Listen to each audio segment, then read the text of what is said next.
Bienvenidos a Desde Adentro, un espacio donde lo que pasa adentro decide afuera y donde cada conversación abre nuevas posibilidades.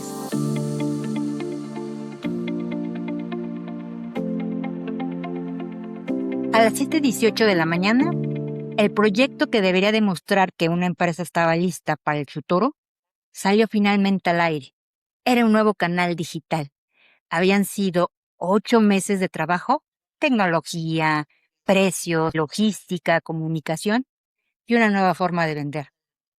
La directora que lo lideraba llevaba años preparándose para asumir más responsabilidad.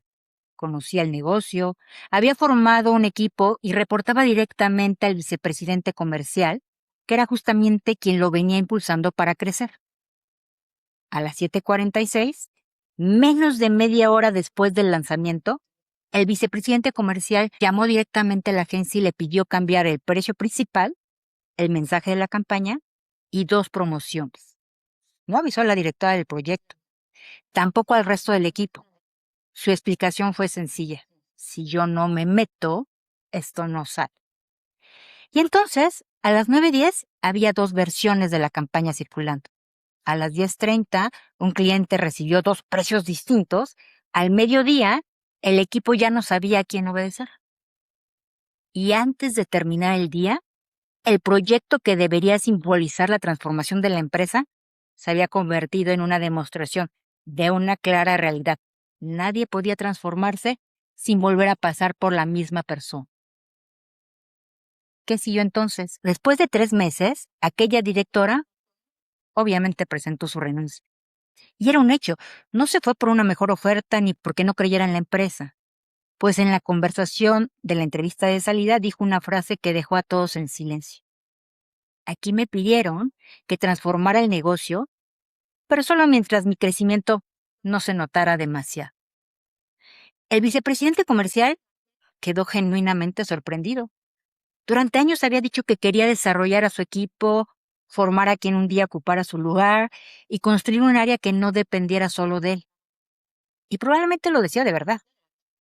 Pero si lo vemos en este caso, el problema real es que una cosa era desear una segunda de a bordo y otra mucho más difícil, tolerar que alguien más empezara a ser necesaria, visible y reconocible.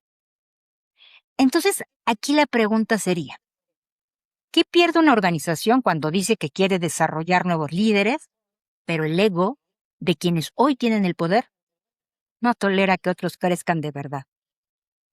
Y aquí quiero que observen el matiz. No estamos hablando de una persona incapaz, ni un directivo que no quería a su gente. Estamos hablando de alguien que durante años construyó el área comercial más fuerte de la empresa, abrió mercados, sostuvo resultados y desarrolló una identidad profundamente ligada a esa obra. Precisamente por eso, soltar una parte del control podría sentirse menos como una decisión de negocio y más como una amenaza a quien él creía ser. Bienvenidos una vez más a Desde Adentro Conversaciones, un podcast facilitado por Talent Data Hub. Soy Norma Chacón y como siempre me acompañan Ana Paula y Vania, que desde luego es un gusto volver a encontrarnos y seguir construyendo este espacio. Qué gusto, bienvenidas Ana Paula, bienvenida Vania. Gracias. En este episodio vamos a conversar alrededor de este caso que escribí al inicio. El ego, la trampa que nadie nombra. Hoy venimos a mirar este tema totalmente incómodo, el ego. Una fuerza humana que todos cargamos, incluyéndonos nosotras, que por un lado puede ayudarnos realmente a construir, a defender una idea, a poner límites, a sostener lo que es una visión y a aspirar a algo más grande. Pero que cuando se vuelve rígida o frágil, empieza a proteger la identidad por encima de toda una realidad. Y el ego no vive en un puesto, puede aparecer tanto en el alto directivo, que no puede dejar de ser el centro, y también en el especialista que guarda conocimiento, en quien no acepta una observación y desde luego aparece desde adentro, en el corporativo, en la casa, en la pareja, entre padres e hijos, entre hermanos, y aparece también fuera de la familia, en un grupo de amigos, en una comunidad hasta en un chat de WhatsApp. Siempre donde hay una identidad y un reconocimiento en juego, ahí aparece el ego. Por ello, hoy en este espacio, la pregunta a contestar es: ¿quién está tomando la decisión? ¿La persona? ¿Nosotros? ¿O mi identidad que siento que debo defender? Ahí me gustaría, Ana Pau, nuevamente bienvenida. Me gustaría comenzar contigo con una sola frase del caso que acabo de comentar. Si yo no me meto, esto no sale. Desde tu mirada, ¿qué le hace esta frase a un equipo? Muchas gracias, Norma. Muy contenta de estar otra vez en este espacio con ustedes y gracias a todos también los que nos ven y nos escuchan. Y bueno, contestando a la pregunta, le hace muchísimo, porque uno podría pensar que la persona que está diciendo, si yo no me meto, esto no se resuelve, que está tomando la responsabilidad, ¿no? Pero podríamos pensar que tres cosas están ocurriendo. Uno, al decir esa frase, la persona está descalificando en automático el trabajo de todos los demás. Sin mí, ustedes no pueden. Entonces, de entrada, esa es la primera. La segunda, es una intervención en la que el líder está poniendo una prueba como de su propio valor personal, ¿no? Si algo funciona aquí es gracias a mí. Y casi que si no funciona es por ustedes, pero bueno, lo que funciona es gracias a mí. Entonces, está conectando su valor personal con esos resultados. Y el tercero es que está enseñándole a todo el sistema que la autoridad formal de la otra persona es provisional. En este caso, lo que la directora trabajó, lo que estuvo viendo, era solo temporal. La verdadera autoridad sigue siendo el vicepresidente. Puedes tener el puesto, el proyecto, el equipo, y pareciera que ella tenía el control, pero cuando él toma esta decisión, le demostró al sistema que las cosas no son así.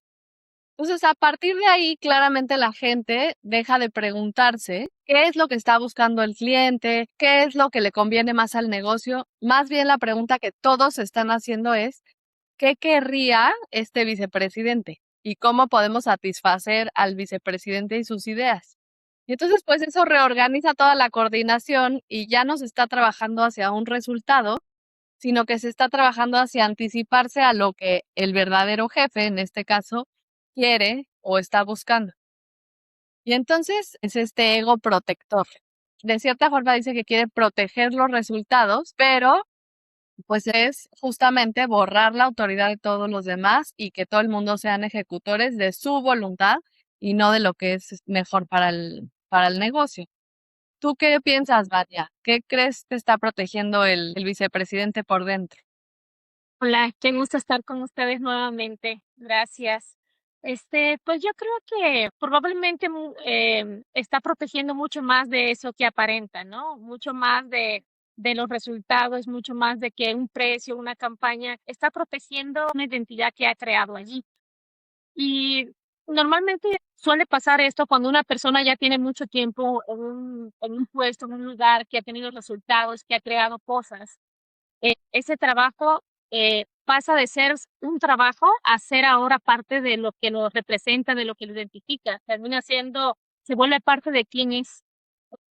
Entonces ve que una persona llega, que está tomando decisiones, que recibe reconocimiento, que ve que está funcionando, quieras o no, de alguna manera se empieza a ver en riesgo y empiezan a salir cuestionamientos internos que puede decir, si ya no soy yo quien resuelve, entonces, ¿qué voy a hacer yo? ¿O qué tengo que hacer? Si alguien más puede hacerlo. Sí, o sea, entran por su mente muchos cuestionamientos. Muchas conductas del ego nace del miedo a perder lo que han construido, ¿no? A sentirse necesario, reconocido. El ego puede ser a veces una armadura, ¿no? No te permite como abrazar y escuchar y estar abierto a los cambios que al final para la organización puede ser algo mucho más productivo, ¿no? Entonces, cuando alguien tiene poder, la armadura ya no pasa solo sobre él, sino que también la carga a todo un sistema. Me llama mucho la atención la metáfora que utilizas, una armadura. También haría la analogía como una camisa de fuerza en donde ya no me permite ver nuevas posibilidades. Y bueno, retomando lo que ustedes ahorita acaban de compartir, pues me gustaría nada más para quienes nos escuchan, dejar claro desde el inicio, es un caso compuesto. Y como saben, en Desde Adentro no vimos de la teoría, sino que trabajamos con patrones que hemos observado en empresas, en procesos de coaching, mentoría y consultoría en las que estamos involucradas. Obviamente cambiamos nombres, sectores y detalles para proteger identidades, pero lo que sí vamos a conversar es real, tanto en el patrón como en las consecuencias. Pues comencemos entrando al caso y después iremos bajando por los niveles de ese mismo equipo para ver cómo el mismo ego cambia de forma según el piso en el que aparece. Le vamos a llamar a esta organización Horizonte. Es una empresa mediana que durante años pues creció de la mano de un vicepresidente comercial con muy fuerte conocimiento del mercado, energía comercial y las relaciones personales que él mismo había cultivado. Durante mucho tiempo, este estilo fue una ventaja que conocía a los clientes, decidía rápido, tenía una intuición extraordinaria para detectar oportunidades. Pero ¿qué creen? La empresa ya había llegado a un tamaño diferente. Tenía nuevas unidades, tenía más personas, clientes más complejos. El vicepresidente realmente lo sabía. Por eso promovió a una directora con mucho talento, a quienes en este caso llamaremos Sandra, para que le reportara directamente a él y liderara el crecimiento, y de hecho el mismo vicepresidente empezó a decir públicamente que la estaba preparando para asumir responsabilidad y alcance. Sí podemos afirmar que Sandra no llegó por recomendación, tampoco llegó por cercanía con el poder. Había trabajado fuera y conocía muchas herramientas digitales, entendía al consumidor, había ganado credibilidad con resultados, tenía un gran conocimiento e intuición del mercado. Su misión en este caso pues era construir un canal nuevo, el que habíamos comentado al principio, que pues permitiera crecer sin perder esa esencia de la empresa. Al principio el vicepresidente comercial la impulsó y empezamos a ver aquí el primer hecho, es él directamente la impulsó y le dijo, haz lo tuyo. La presentó al equipo. Incluso comentó frente a varios líderes, yo ya no puedo estar en todo. Pero el problema apareció cuando el proyecto empezó a funcionar y Sandra adquirió algo que no estaba escrito en la descripción del puesto, algo que se llama visibilidad propia. Y déjenme nombrarles algunas señales de esto. Si lo vemos en este caso, la primera señal era un cliente importante, felicitó directamente a Sandra por la propuesta que había hecho, pero el vicepresidente intervino y respondió, sí, llevamos muchos años pensando en esto, finalmente lo logramos aterrizar. ¿Qué observamos aquí? No dijo nada falso, pero desplomó el centro del reconocimiento. El mérito dejó de pertenecer a quien lo había construido y volvió en automático a la figura del vicepresidente. Esa es la primera señal. Hablemos de la segunda señal. Sandra contrató a un proveedor especializado después de revisar 3 opciones. Pero el vicepresidente llamó por su cuenta a un proveedor histórico y le pidió una propuesta paralela. El equipo terminó trabajando pues con 2 rutas diferentes en estas semanas porque nadie quería decirle que su intervención estaba duplicando costos. Y la tercera señal, en cada momento crítico que se vivía en la empresa, el vicepresidente le cambiaba una parte de la decisión. No siempre porque estuviera mal, a veces sencillamente porque no había pasado por él. Entonces, aquí si observamos el mensaje invisible era, puedes decir siempre que la decisión final siga siendo reconociblemente mía. Y de verdad eso produce algo muy costoso, lo que se conoce como autoridad prestada. ¿Lo han escuchado? Es algo como que la persona parece tener la responsabilidad, pero todos saben que puede ser desautorizada en cualquier momento. Entonces, el problema aquí es que el equipo deja de comprometerse con el criterio, pues en este caso de la directora, que era Sandra, y empieza pues a esperar la última palabra del vicepresidente. El nuevo rol existe en el organigrama, sin duda, pero no en el comportamiento, no en el día a día de la empresa. Y aquí en este caso, el detonante o punto de quiebre fue el lanzamiento de un nuevo canal digital. Fíjense bien, 2 versiones de campaña. precios contradictorios, trabajo duplicado. Y una directora explicando a su equipo cambios que no había decidido. Pero el daño, yo diría que más profundo vino después. Nadie volvió a tomar una decisión sin asegurarse, por supuesto, antes de que pasara por el vicepresidente. La empresa pues, había invertido en talento, tecnología y transformación y el sistema, nuevamente lo vemos aquí, regresó a su forma anterior en menos de una mañana. Volvió al patrón que ya tenía. Y ahí pues me gustaría otra vez, Dana, Pau, dejarte la palabra y hacerte ahí una pregunta. ¿Cómo se vive esto desde el lenguaje, esa autoridad prestada? ¿Cómo la entiendes tú, Ana Pau, y cómo se vive? Sí, yo creo que es muy claro que en la superficie le está diciendo, confío en ti, tú hazlo, pero por debajo, o sea, lo que realmente está diciendo con eso es, puedes hacerlo mientras yo no quede fuera, ¿no? Un poco lo que tú decías. El vicepresidente claramente no ayudó, pero tiene que meter la cuchara. Entonces ahí sí tenemos este doble mensaje en el que la pobre Sandra, haga lo que haga, pierde, ¿no? Porque por un lado, si actúa con autonomía y luego queda totalmente desautorizada, como fue aquí, todo su plan, todo lo que ya tenía construido, en una llamada, el vicepresidente lo desautorizó. La otra, si dice, bueno, ya sé que es así, entonces voy a consultarle todo al vicepresidente para que esté de acuerdo antes de que me haga quedar mal. ¿Qué es lo que pasa? Bueno, ahora va a parecer como que no está lista porque es muy insegura y todo lo tiene que checar conmigo y entonces mal. Si busca reconocimiento, entonces va a parecer muy ambiciosa y entonces solo le interesa llevarse ella el mérito. Si cede el crédito, no, pues es que es muy invisible y como que no se da a respetar y nadie la ve. Y bueno, total que haga lo que haga en este sistema, no hay forma de que ella quede en una posición positiva, ¿no? Este sistema y el comportamiento que el vicepresidente sigue reforzando con su comunicación, pues hace que ella quede ahí. Y lo que tú decías, Norma, además el equipo está aprendiendo, porque esto no es que pase a puertas cerradas. Finalmente, toda la organización y todo el equipo está viendo cómo se mueven las cosas. Y entonces, ¿qué es lo que están aprendiendo? Otra vez, como lo hemos platicado en otros episodios, pues mejor no le apuesto demasiado a esta líder porque con la mano en la cintura mañana ya no está. Mejor casi que me la salto y voy directo con el que va a tomar las decisiones. Entonces generas toda esta cultura en la que aunque el organigrama diga una cosa, pues la conversación es otra. Hay una frase muy buena que puede ayudarnos a diagnosticar esto en los sistemas que dice, puedes crecer, pero no puedes eclipsar. O sea, literal es, mientras que a mí no me tapes y yo siga brillando como el sol que soy, puedes crecer. Entonces, creo que este asunto pasa en todos los niveles. No es algo particular el ego en las empresas o en los grupos laborales, sino que pasa en cualquier grupo en donde pudiera haber este interés un poco en el reconocimiento y finalmente pues es en cualquier interacción humana prácticamente. Entonces, bueno, pues no sé tú, Vania, ¿qué opinas?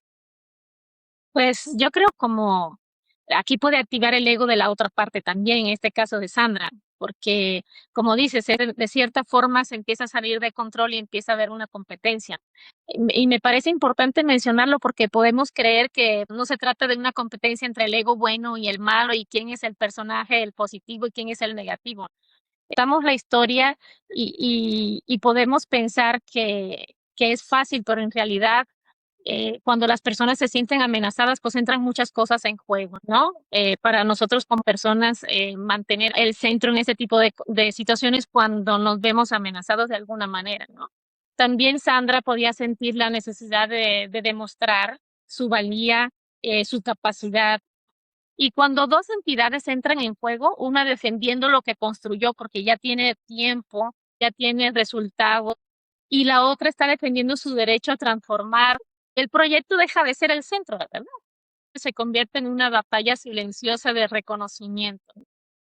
El vicepresidente piensa, no voy a permitir que borren lo que construí, ¿no?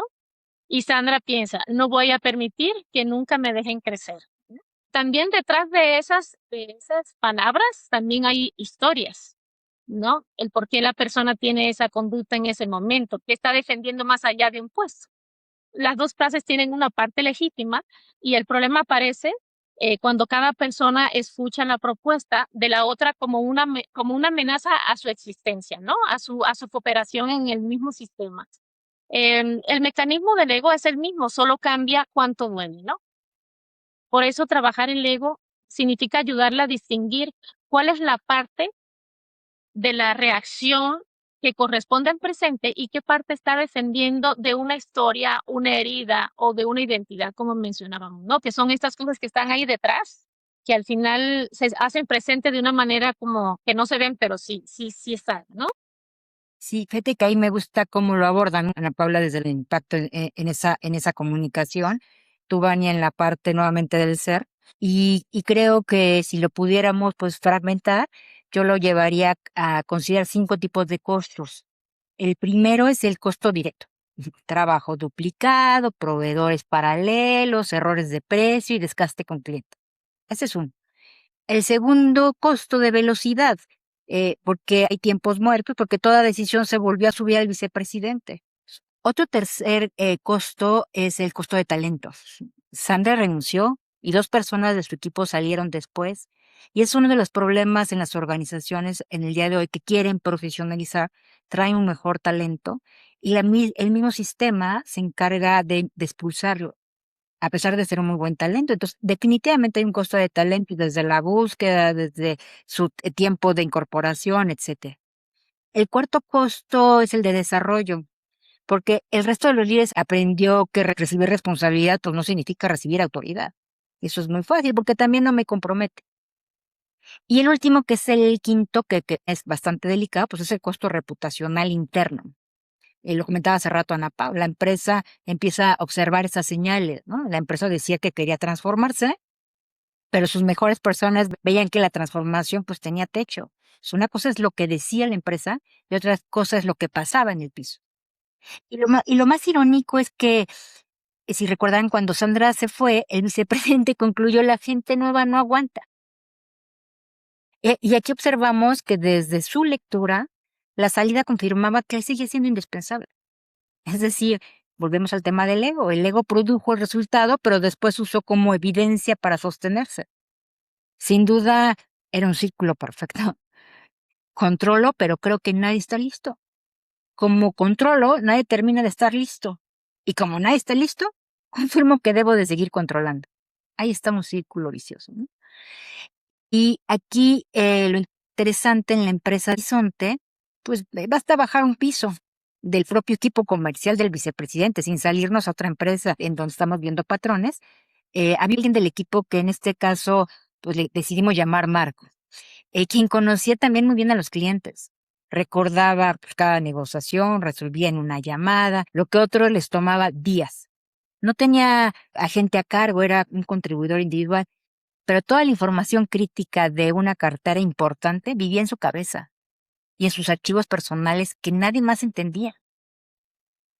El tema es que cuando Horizonte intentó documentar el proceso y repartir cuentas, Marco aceptó de dientes para afuera y solo entregó información incompleta. Y cada vez que algo se atoraba, parecía rescatarlo. Lo que vemos es que el resultado era predecible. Todos concluían que sin él nada funcionaba. Y aquí es donde volvemos a observar, pues, su ego. El ego no siempre quiere un cargo, en este caso a veces quiere conservar una ventaja. ¿Qué ventaja tiene él sobre los demás? Entonces quiere atesorar esa parte, como que siempre están pensando en qué los mantiene un paso o dos más arriba que los demás, ¿no? Para tener esa ventaja. Por eso hay personas sin un solo reporte directo que pueden bloquear el aprendizaje de un área completa, ¿no? El puesto cambia, pero la necesidad de proteger una identidad es la misma en cualquier nivel que estés en la organización. Entonces, si les parece, hagamos pues una ronda breve de una señal que observen de que el ego ya dejó de servir precisamente a la organización y empezó a servirse a sí mismo. Pues yo creo que cuando el éxito de otra persona produce más amenaza que alegría, eso ya para mí es como un foquito rojo, ¿no? Y no nos hace malas personas, nos muestra dónde nuestra identidad se siente en riesgo. Creo que yo diría que es cuando es más importante el crédito que la contribución, o de quién viene la idea que la idea por sí misma. Creo que es una señal de que el ego está ganando. Creo que es importante esas señales que ahorita les vamos transmitiendo y a mí me gustaría que ordenemos el concepto de ego, porque esta se usa para tantas cosas como bien sabemos, cuando significa todo, termina por no explicar nada. Entonces, metámonos un poquito más y a lo mejor de la forma más sencilla, y voy a explicarlo desde mi entender, yo definiría el ego como esa energía que protege nuestra identidad, la imagen de quienes creemos ser. Y esa energía definitivamente a veces construye y a veces defiende. Y cuando construye nos da una convicción para emprender y es necesaria.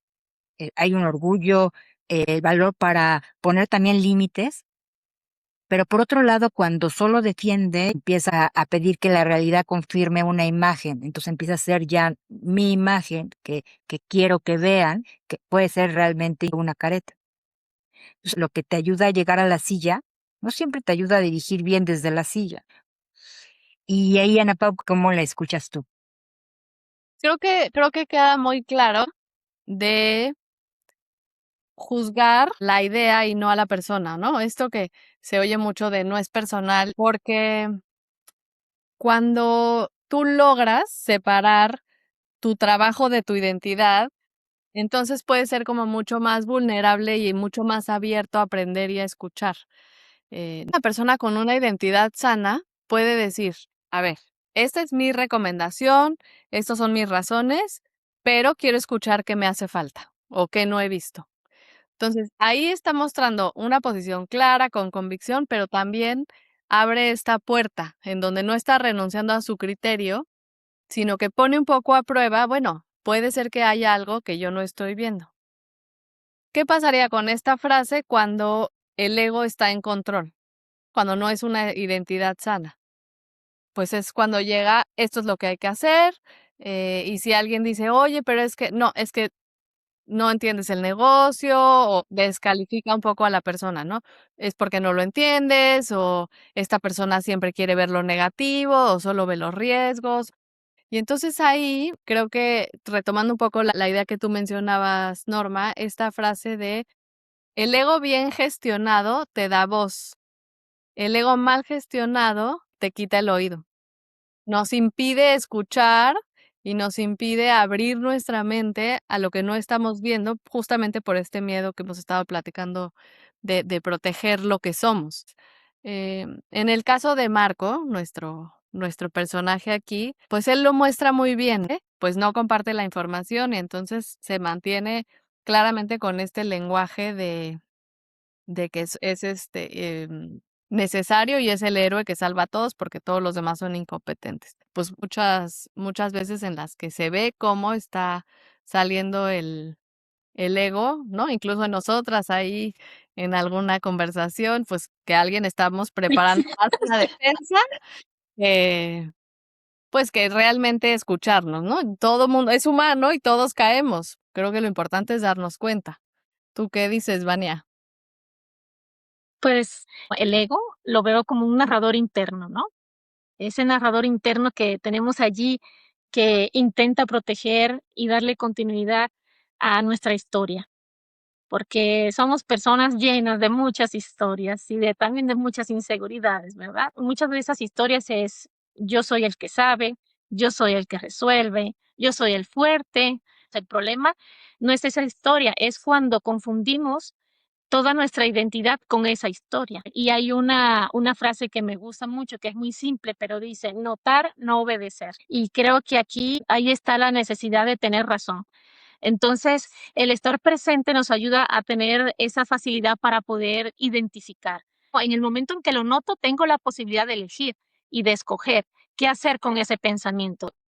Y aquí quiero traer una sola lente con mucho respeto y sin volverlo como religión, ¿verdad? Porque en tradiciones contemplativas como el budismo se observa el apego a una imagen fija de uno mismo y el sufrimiento que produce defenderla como si fuera permanente, ¿no? Entonces, lo traigo solo como una herramienta de autoconocimiento, porque para mí el autoconocimiento es la clave de muchas cosas, de cómo reaccionamos cuando estamos en el trabajo, de cómo lideramos. Y en el momento en que nos conocemos, podemos hacer lo que dice esa pequeña frase, pero muy poderosa, hacer esa pausa para notar y decidir en base a lo que realmente yo soy, no por lo que me están generando esas historias y esos miedos. Y esa es la diferencia de qué camino tomamos, ¿no? Porque las cosas van a estar allí siempre, esos pensamientos, pero lo que yo hago con ellos es lo que marca la diferencia en mi liderazgo, cuando estoy en la familia, cuando estoy con las personas, ¿no? Entonces, cuando podemos aprender, y aprender no es decir no tengo ego, el ego está presente en todo momento, ¿no? La práctica es poder decir, lo veo, lo entiendo, entiendo que estoy tratando de proteger y no necesito entregarle el volante. Es como que si yo le dejo el poder a ese pensamiento, entonces es como si le entregara mi autoridad, mi autonomía a ese pensamiento. ¿Tú qué piensas, Norma? Creo que esto que mencionas, más allá, como decías, de convertirlo en una religión, se habla de esos principios que ayudan precisamente desde el punto de vista personal y a nivel corporativo también, ¿no? Y con esto, pues, me gustaría que cerremos este bloque, pues, haciendo una distinción. Aquí podríamos decir que el ego, la verdad es que no se mide solo por cuánto espacio ocupa en una persona, sino también se ve en qué pasa cuando pierde centralidad. Es decir, hay personas muy seguras que celebran de verdad el éxito de otros. Y hay personas silenciosas que cuando no reciben reconocimiento retiran el apoyo, bloquean información o trabajan para demostrar que la decisión ajena fracasará. El ego puede ser ruidoso o silencioso, visible o pasivo. Y aquí la pregunta no es cuánto ego tengo, la pregunta es hacia dónde apunta. ¿Hacia el propósito, hacia la obra, hacia el aprendizaje o hacia la protección de mi imagen? Una vez que distinguimos esto, podemos identificar si mi ego, en lugar de estarme ayudando, pues me está afectando y está haciendo que lo consistente. Por otro lado, pues quiero también hacer justicia al lado útil. Aquí hay 3 expresiones de un ego sano que una organización sí necesita, ¿no? La primera, el valor que ocupa un lugar, tomar una decisión, asumir una responsabilidad y poner un nombre detrás de un resultado. La segunda, podríamos hablar que es el estándar. Y como es mi trabajo, no lo voy a entregar de cualquier manera. Ahí sí es mi imagen. Y la tercera, pues en este caso sería la capacidad de sostener el conflicto. Y eso es bien importante, el decir no, el marcar límites, el defender decisiones difíciles sin necesidad de disminuir a otro para hacerlo, ¿no? Entonces, de ahí la importancia que es también el saber decir no y el marcar esos límites. Y eso es parte de un ego sano, ¿no? Entonces, hay las 2 caras de la moneda y, bueno, pues es importante distinguirlas. Sí, totalmente de acuerdo en el valor que muchas veces también puede aportar el ego cuando, cuando está en el espectro de lo positivo, ¿no? Creo que cuando alguien da su opinión y da las razones y después abre una puerta a decir qué estoy dejando fuera o qué no estoy viendo, es totalmente diferente a un ego rígido que dice es así y entonces pone una muralla en la que nadie puede pasar ni de un lado ni del otro, ¿no? Yo estaba pensando ahorita que te escuchaba y viéndolo desde la parte emocional, la diferencia es muy profunda, porque el ego sano permite sentir orgullo sin vivir de la comparación. Puede celebrar una contribución propia y también alegrarse cuando alguien más brilla, cuando alguien más le va bien, cuando tiene un logro. El ego frágil necesita que el brillo del otro se reduzca para no sentir que el suyo desaparece, porque dicen, no, pues si él brilla mucho, pues aquí ya yo me quedé a oscuras. Y entonces se me hace muy fuerte, ¿no? Y no queremos, la verdad, personas sin identidad. Queremos personas cuya identidad sea suficientemente amplia para que el talento de los demás no se viva como una amenaza o una competencia. Está haciendo pensar en una situación que tú estás viviendo o te ayudó a reconocerte, te quisiera invitar a suscribirte a nuestro canal de YouTube Desde Adentro Lab, darle like a este episodio y activar la campanita para que te avise cuando tengamos nuevas conversaciones que compartir contigo. Además, nos pueden buscar por LinkedIn, Norma Chacón, Vania García o Ana Paula González, y escribirnos por ahí, o bien nos pueden mandar un correo a conversemos@desdeadentro.mx para que podamos entablar esta conversación.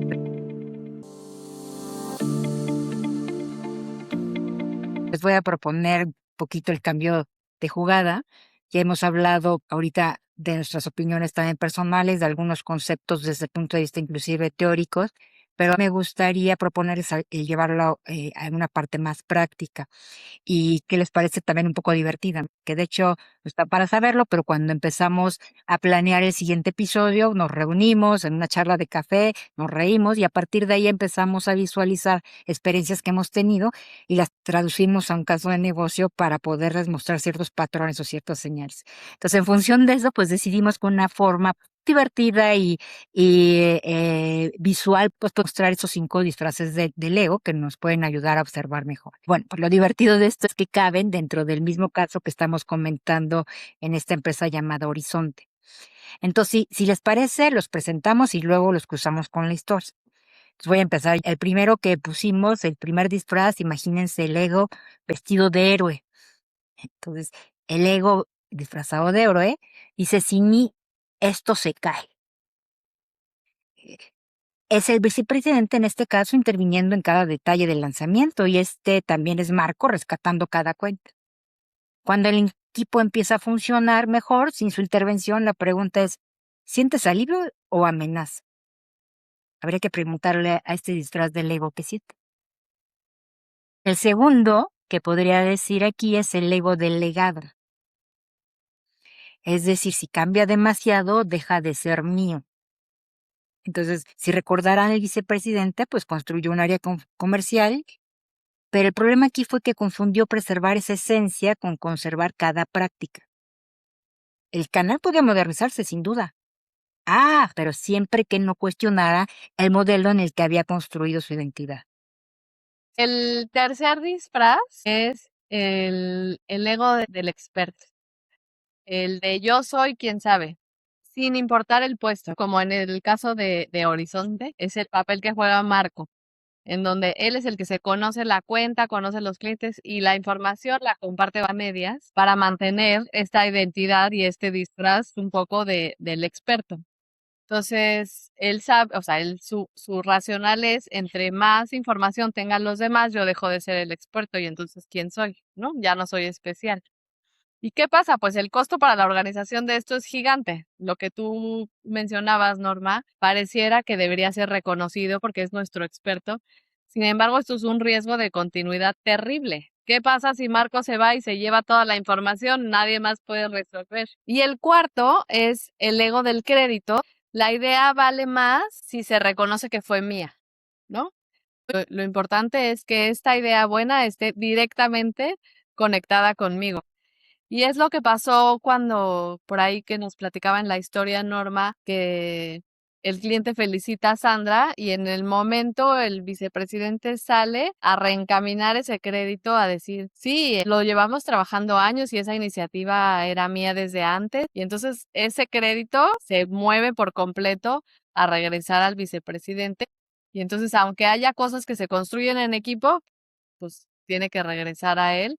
Creo que la pregunta que hay que hacernos es, ¿qué hacemos con esa incomodidad? ¿Realmente la procesamos o la convertimos en una conducta que está más bien disminuyendo al otro? Observarnos y hacernos esta pregunta. ¿Qué pasa cuando alguien más está recibiendo el crédito? Te dejo el quinto, Vania. Sí, muy bien, déjenme algo, por favor. Es el más Oye, importante, Vania.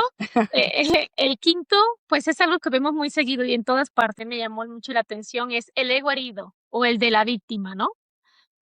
Si no me reconocen, me retiro. Esa humildad, de momento, pudiese dar esa impresión, o porque la persona no pelea por el centro, pero puede operar desde la misma necesidad de proteger ese valor, ¿no? Y es como que, pues ustedes pueden solitos, ¿verdad? Yo, mira, aquí a un lado, pero en esa postura de víctima, ¿no? El ego no siempre aparece como alguien dominante o controlador, porque a veces pensamos que el ego es todo la euforia y el que estoy enojado y el que grita, ¿no? Pero a veces es muy silencioso. La verdad, aparece como alguien que deja de colaborar, se distancia, guarda silencio, deja que las cosas salgan mal para confirmar una herida o para confirmar, pues no estoy, pero pasa eso justo porque yo no estoy, ¿no? Lo vimos en el personaje de Sandra, ¿no? Del que hemos mencionado en esta empresa. Al ver que esa autoridad no se sostenía, dejaron de aportar y esperaron. Y el ego no siempre necesita ganar una discusión, a veces necesita que el otro pierda su tranquilidad, que esté incómodo e inquieto. Y aquí de una forma, pues, chusco, divertida, la pregunta para quienes nos escuchan, ¿cuál es tu disfraz? También yo me preguntaría de nosotras tres cuál es nuestro disfraz. Y la realidad es que podemos tener diferentes disfraces dependiendo del momento, pero como decía Ana Paula, lo importante es poderlos tener identificados. Entonces, recapitulando, si juntamos estos 5 disfraces, hablamos del disfraz del héroe, del legado, experto, crédito y herida. Y la realidad es que aquí es muy importante observar algo. El ego, la verdad es que no pertenece a una jerarquía, lo hemos venido mencionando en esta conversación. El ego de un director puede mover a millones. El de un especialista como Marco puede poner en riesgo un proceso crítico. Y el nuestro en casa o en cualquier grupo del que formemos hoy parte, pues puede deteriorar vínculos, ¿no? Yo siempre digo, no se ve en un Power BI, ¿no? Pero es bien importante el poder observarse a uno mismo con este tipo de distinciones. Y por ello aquí me gustaría dejar 4 preguntas de autodiagnóstico, ¿no? Entonces, la primera es, ¿qué siento cuando alguien más recibe el crédito? Lo mencionaba hace rato Ana Pau, ¿no? A veces no es tan fácil, ¿no? Yo hubiera querido. Y empiezo con mis narrativas de, claro, yo lo hubiera hecho mejor, ¿no? La otra es, ¿qué hago cuando una persona más joven o con menos antigüedad sabe más que yo? Y como que en lugar de facilitarla, podemos bloquear. La otra es, pregunta es, ¿cómo reacciono cuando mi ayuda no es necesaria? Y la última es, ¿cuándo fue la última vez que cambié de opinión y reconocí públicamente que me hizo cambiar? Obviamente todos tenemos ese ego que a veces puede irse del otro lado que no es tan sano, pero al final es observarnos, ¿no? Claro, yo creo que justo el objetivo de esta autorreflexión o este autoconocimiento, aunque alguna de estas nos incomode, el chiste es no condenar, ¿no? O sea, no decir: "Ay, sí, fatal, lo hago siempre", este, ¿no? Ahí Sí. flagelarse. Flagelarse. Exacto, no. Yo creo que aquí el chiste del autoconocimiento es lo que hemos estado hablando de ver, identificar y tomar una decisión de qué quiero hacer con esa información que estoy obteniendo. Pues lo importante, en cada disfraz produce una conversación distinta. Al héroe hay que preguntarle qué está evitando a que el equipo aprenda, ¿no? Al experto, qué necesitaría explicar para que otros puedan decidir.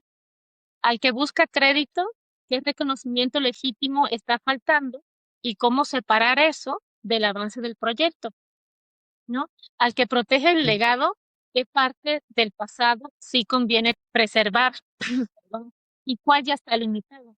Al ego herido, qué observación puede escuchar sin convertirle en juicio sobre su valor. Y lo importante creo que es no pelear con el disfraz. Si yo le digo al héroe, eres controlador, o al experto, eres arrogante, su defensa aumenta, se pone en alerta, ¿no? La pregunta, ¿qué temes que ocurra si no intervienes? ¿Qué perderías si otra persona lo hiciera bien? ¿Y qué parte de ti necesita ser reconocida aquí? No para justificar el daño, sino para encontrar la palanca real de cambio. Si recuerdan, decíamos que el ego no siempre grita. A veces sencillamente cambia a quien se escucha. Y déjenme aquí traerles una investigación. En varios experimentos encontraron algo, yo diría muy simple, pero incómodo. Cuanto más poder siente una persona, menos dispuesta está a tomar un consejo. Y como va subiendo en la organización, confía más en su propio juicio. Traducido, podríamos decir que la persona que más necesitaría escuchar, muchas veces la que menos inclinada se siente a hacerlo. Y esto nos pasa inclusive en los procesos de coaching ejecutivo. Lo primero te dicen, no sé por qué me mandaron aquí, todo está perfecto, los resultados se están dando, no sé qué quieren de mí. porque no tengo esa apertura y esa disponibilidad. Entre más hubo, más me cierro, ¿no? Y creo que en Horizonte se ve muy claro, ¿no? El vicepresidente tenía muy buenos líderes, no es que no tuviera información, tenía talento, pero el problema era que el sistema justo ya había aprendido que la información se tenía que acomodar a su identidad. Y entonces, no es que se quedaran sin voces, es que esas voces ya no eran utilizables. Porque me imagino al principio levantaban la voz, decían, advertían, proponían. Y poco a poco van aprendiendo, pues más bien al final todo va a acabar en una explicación de por qué el líder ya había pensado todo, en todo eso, ¿no? Y el sistema o la organización aprende. Y entonces el líder interpreta ese silencio como, bueno, nadie objetó, todos de acuerdo, seguimos adelante. Y realmente lo que probablemente ocurrió, ¿no? Y como lo hemos platicado antes, pues más bien la gente dejó de invertir energía y esfuerzo, nadie dijo nada, todo sigue igual.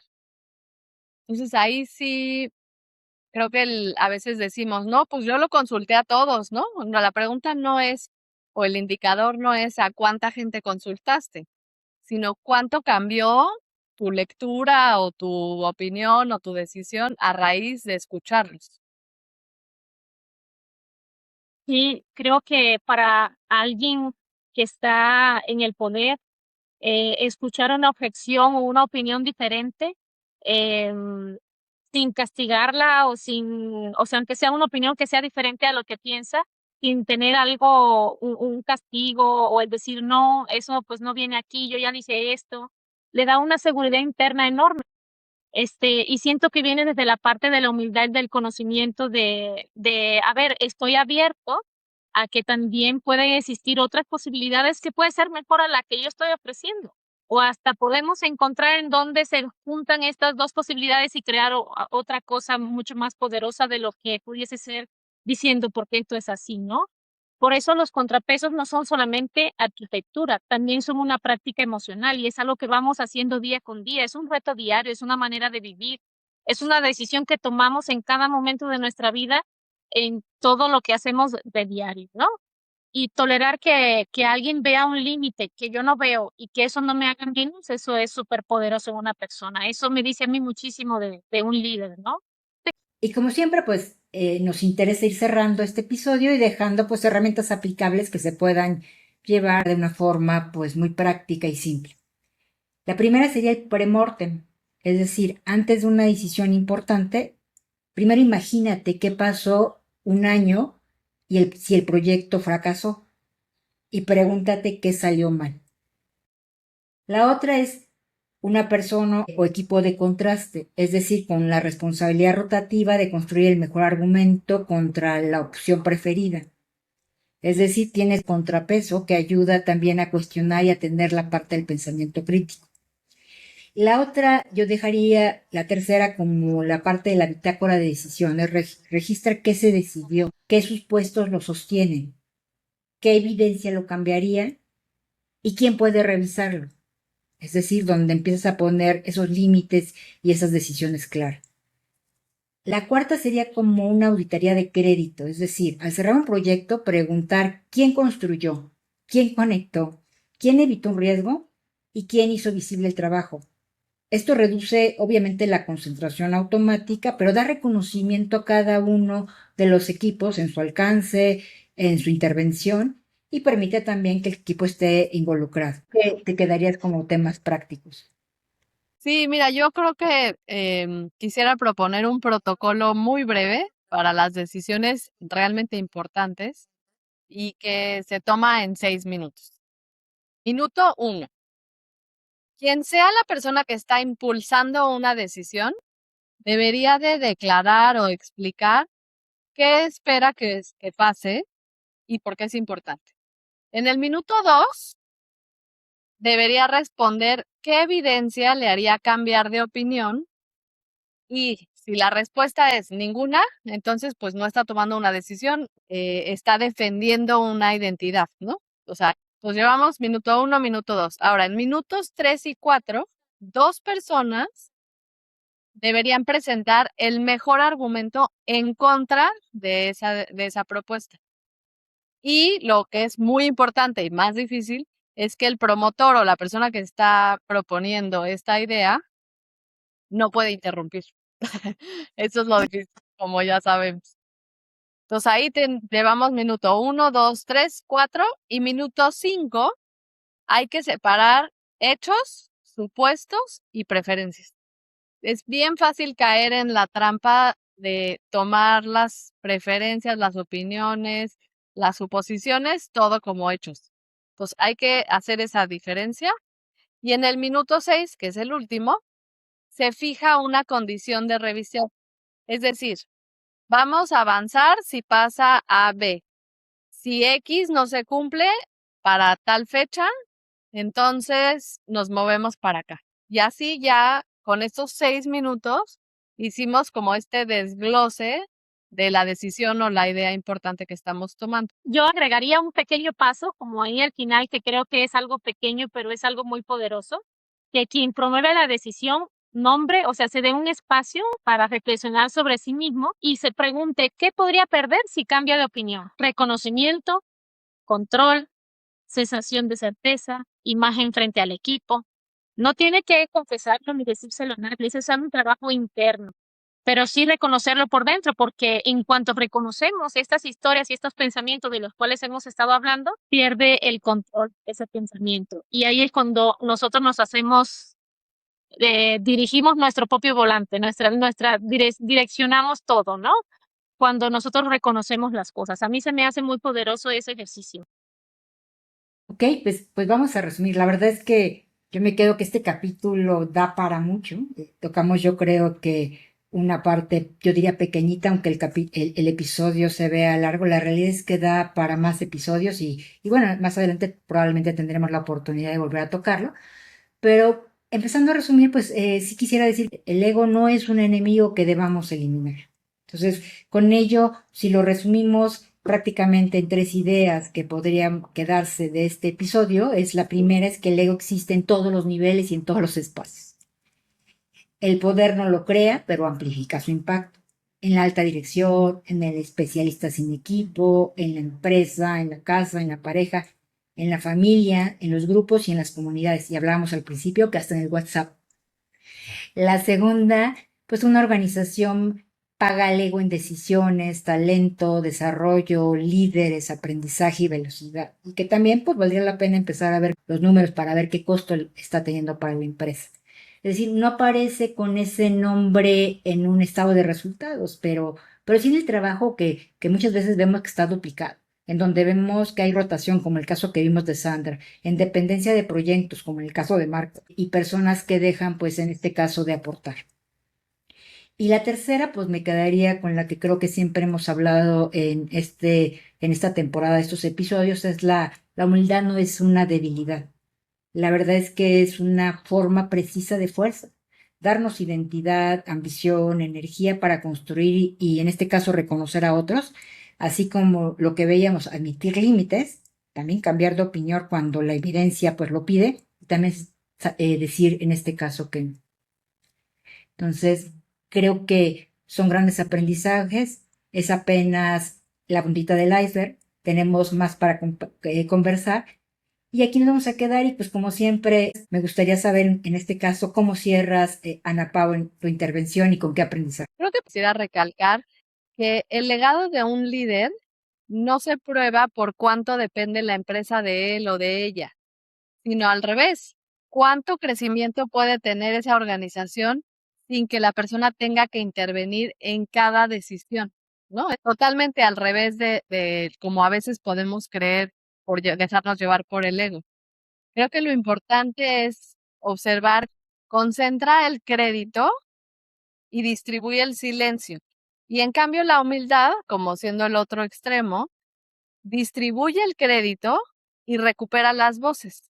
Nos permite escuchar otros puntos de vista. Pues creo que con eso me quedaría yo de este episodio. Excelente, Vania, ¿con qué te Sí, quedas?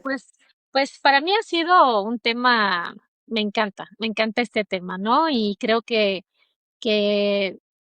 tratando de poner en práctica todo esto que hemos hablado hoy, creo que lograríamos muchos resultados diferentes y mejores, ¿verdad? De los que normalmente se dan. Para mí es un momento específico en el que está la persona consigo misma, reflexionando y haciéndose 2 preguntas. ¿Tengo razón? En vez de estarte preguntando, ¿tengo razón? Todo el tiempo en lo que estás diciendo y defendiendo esa postura, es ¿qué estoy protegiendo? Cuando llegamos a ese punto y podemos cuestionar lo que estoy protegiendo, ahí podemos tener la libertad de decidir quién tiene el control de lo que sucede después.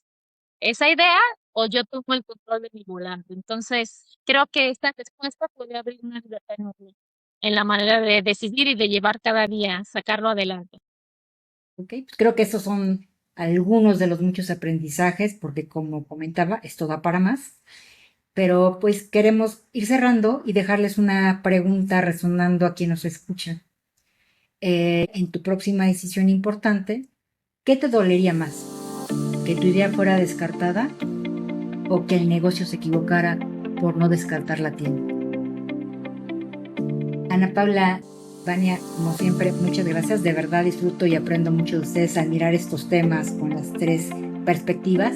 Gracias por la profundidad, la claridad y la honestidad en esta conversación. Muchas gracias. Esto fue Desde Adentro, Conversaciones, un podcast facilitado por Talent IT Hub. Te invitamos nuevamente, suscríbete a Desde Adentro, dale like, activa la campanita y también puedes escribirnos a conversemos@desdeadentro.mx. Búscanos en nuestros perfiles de LinkedIn, ahí nos puedes también escribir y síguenos. Ah, pero espera, una última prueba, medio en broma y muy en serio. Si al escuchar este episodio pensaste todo el tiempo en otra persona que conoces, quizá el ego ya encontró una manera muy elegante de no mirarte a ti. Nos encontramos en el siguiente episodio. Muchas gracias. Hasta la próxima. Gracias. Yes.